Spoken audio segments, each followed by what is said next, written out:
Hi there, you cool cats and kittens. It is me, Miss Jonesy. I'm back for week 3 of distance learning. This video is going to be a combination video, kind of reviewing some of the things from last week, as well as starting our new text for this week. So just work with me. Make sure that you guys are watching this complete video. I've gotten a lot of questions from people, and half of the questions they could have had answers to if they actually watched the video completely.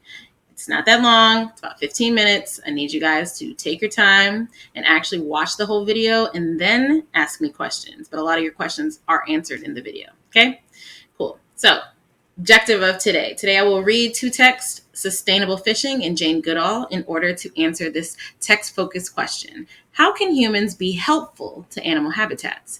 I will do this by close reading the text and pulling out explicit evidence from the text and adding it to my note catcher. Okay, so this lesson is really close to something that we already do in class all the time, right? Finding explicit evidence, finding quotes for our answers, right? So we're practicing that. We're doing that in this particular lesson with using 2 texts. All right, the agenda for the day, shout out. So I want to shout out a couple of the cool cats and kittens: Dayon, Gabe, Antoine, Neve, Kennedy, Million, and JT. I want to shout out some of them for doing super well, completing their online Elastic assignment. You guys rocked out. I really appreciate you submitting on time, all of your responses, as well as Dayon. I wanted to give you a specific shout out too for just consistently doing your work, consistently reaching out, texting me the pictures of your completed work. I can definitely tell you're going to be 4th grade ready. You are invested in your learning, and keep it up, Dayon. I'm proud of you. As well as Neve. She has been on my line heavy. Hi, Neve. I appreciate it because I can tell that you are also invested in your learning, as well as all the rest of you that I have named here, whether it's your parents hitting me to clarify things or it's you yourself. I miss you guys, but I appreciate you taking your work. It's very serious. All right, so the second thing on the agenda is to review and clarify some of last week's lesson. Right? Then we will go through a background video for 2 types of commonly used fishing techniques. So in our text that we're reading today, they're going to be talking to us about fishing. And I want you guys to kind of have some background information about some of the techniques that they talk about. So we'll watch 2 videos. Then we'll read both of the text and we will go over the note catcher with a quick example. I'll give you 1 answer and I'll expect for you guys to finish the rest. And yeah, that's what it says. Fill in the rest of the note catcher on your own and send me a picture of it. So let's jump into it. Second thing on our agenda is review and clarify some of last week's lesson. All right. Some of you guys for last week's lesson, I think are starting to forget this format of races. And I really, really, really need you guys to understand the importance of using a structured writing technique. It's very easy to look at this question. What happens when humans interact with animal habitats / their homes, right? It's very easy to look at that question or any question and automatically just start typing something. Oh, this is what happens when humans interact with animal habitats. You might be right, but you know that what we talk about in regards to park and in regards to moving up and getting older is organization. You have to organize your thinking. And I gave you all of this cheat sheet right here to help you write organized. So I'm just going to go over a couple things so that you guys hopefully can ring a bell in your brain, and for your next open response for this particular video will be a lot better. Okay, so first things first, the cheat sheet says, or the prompt says, you have just read the text, the missing links, about how the lynx species was once facing danger. Write an essay answering the following question: what happens when humans interact with animal habitats or their homes? Make sure to write an introduction, 2 body paragraphs, and a conclusion. Always use the R.A.C.E.S format that you've learned to organize your writing. Now, a lot of you did not give me 2 body paragraphs, but that's fine. That's fine. That's fine. You could slide this time, but you will in the future being asked to, you won't get your full points if you don't give me all the work that I've asked. But it says, first, look at the hint below in case you forgot. First, your introduction with R and A. You have the question here. What does R stand for? Restate the main question and make sure you identify at least 2 to 3 answers or things that happen when humans interact with human homes. So let's restate this question. What happens when humans interact with animal habitats or their homes? I restated it right here. I said a lot of things can happen when humans interact with animals, habitats, or their homes. Okay, sometimes when you're restating the question, a lot of you kept this question word in here. You said, what happens when humans interact with animal habitats or their homes, and you didn't put like an is after or something that let me know you're about to start writing it, right? So you can either take out the question word and put another word in there. So I took out what and I put out a lot of things can happen.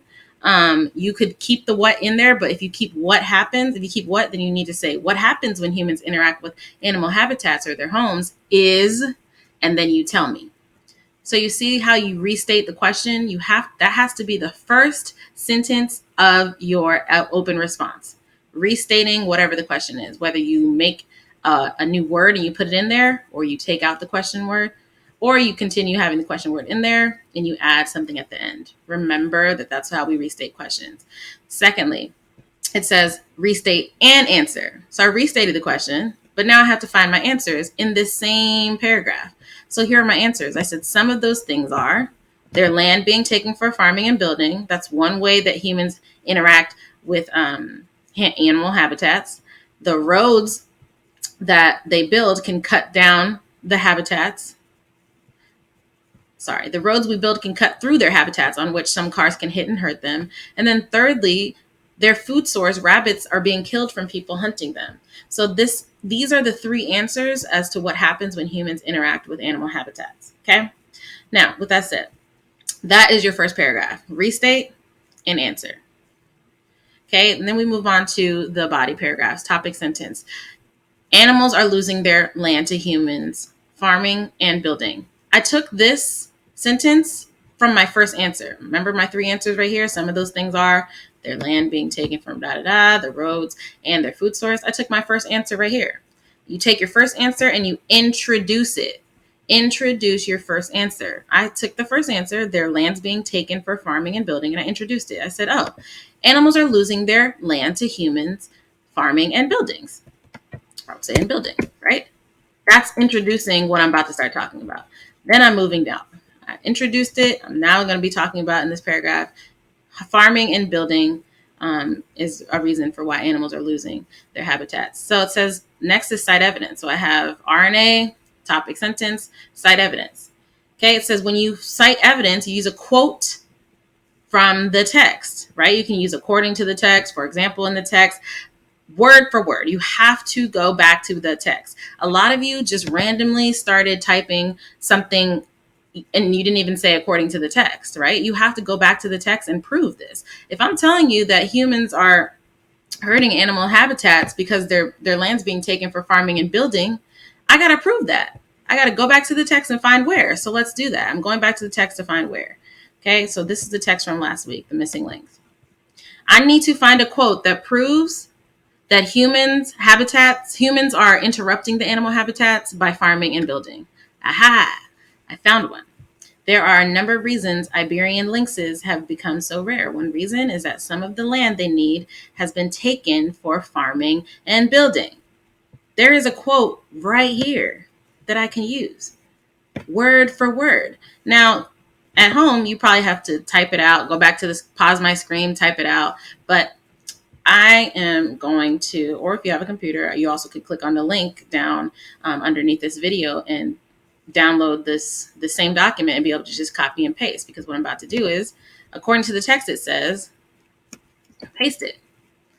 Paste the quote. There are a number of reasons Iberian lynx have become so rare. One reason is that for farming and building. I found my quote from the text. Now I'm going to close my quotation marks because I found a quote that proves my first answer. Humans are farming and building. Word for word, text right there. Then explain my evidence. Why is that the best quote to choose? Oh, this supports my claim because it shows how all the building and farming that the humans want to do is actually harming animals, like the lynx cat's habitats. I found a reason and explained it. I found this quote and I explained it. I explained why does this quote support my answer? And I'm just talking about this first answer that I'm in my paragraph. Animals are losing their lands to humans, farming and building. found a quote. Now I'm showing you, why does that quote work? Oh, this quote supports my claim because it shows that how all this building and all this farming is actually harming the animals' habitats. And then finally, in conclusion, okay, in conclusion, you're concluding everything that you just said in this paragraph. In conclusion, animals' habitats are being harmed by humans and all the things they do, like farming, building, and hunting. Okay, that is the format that I was looking to see. A lot of you did a really good job. Gabe, you found some really good quotes, really good quotes. All your quotes would be right here in this part where it says cite evidence. Neve, you did a really great job at restating and finding two answers to talk about in your essay. Dayon, you guys are all doing a really good job, but I need you guys to think about continuing to organize it. I need to be able to look at your essay and see, oh, they know how to restate an answer. Yep, check. Oop, I see a topic sentence. They know how to write a topic sentence. Check. Oop, they know how to cite evidence according to the text. I see that there, and I see a word for word quote. They know how to cite evidence, and the evidence makes sense. Good to go. Explain evidence that supports my claim because they know how to explain why they chose that quote. So I know for a fact they know that that's a good quote. And then finally, in conclusion, animal habitats are being harmed by humans and all the things they do, like farming, building, and hunting. Okay, I pull it all together. I said all this already. I'm just summarizing it to whoever's reading it so that they know that I really understand what I just wrote about. Okay, so that is the first, or that is the way that you need to organize your writing. I really need you guys to make sure that you are doing that. I'm actually going to pause this video.